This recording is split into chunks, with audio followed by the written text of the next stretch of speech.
you'll see that especially the most popular, the most beloved performers of all time, that what I dissect basically in that piece of Seven Keys about how finding a ritual for your character and then repeating it and repeating it and repeating it, it kind of becomes this endless cycle of not only does that help get you over, but it helps keep you over. It's part of your performance that the audience grows to love.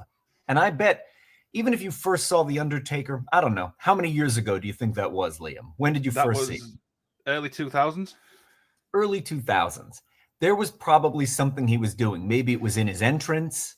Maybe it was in the middle of a match or right before his finishing move that he did that you latched onto. You can probably even see it in your memory very clearly now. Yeah, And it's like it's such an essential part of wrestling. exactly. And the prime example of that is the choke slam. Do you know what I mean? It's like an iconic move. Even like other wrestlers are doing it. Right?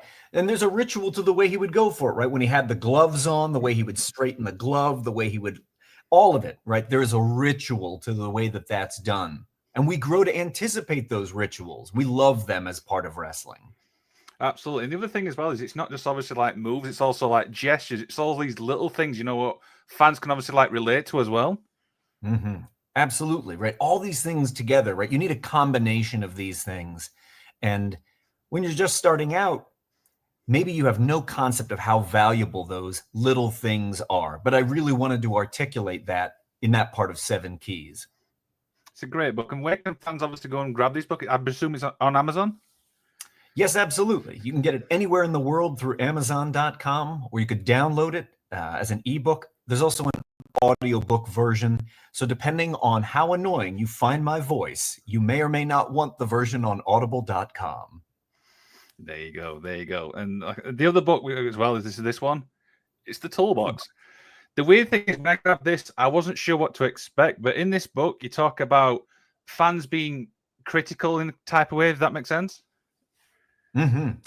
Right. Yeah, I really jumped out of Seven Keys and thought, what else is it important? Whether you're working as a wrestler, and some of it I think applies to if you're booking or promoting your own wrestling shows.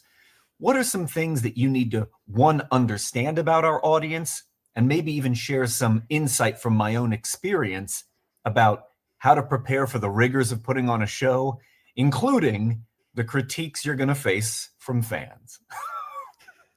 Yeah, and the weird thing is, I mean, I've gone to obviously like shows up and down the UK, and I've done that type of thing.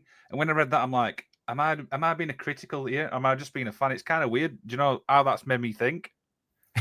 So, all right, I'm curious to know. After you had a reckoning about that, how do you feel? What did it make you think about the way you interpret wrestling as a fan?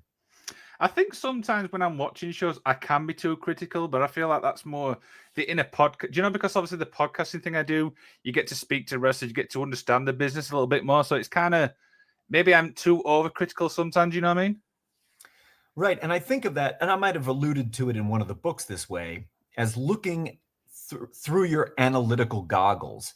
So rather than watching the wrestling as a fan would for pure enjoyment, you're trying to analyze it, right? You're kind of looking for, you want to see the matrix for what it is, right? You want to see the code. And I get that.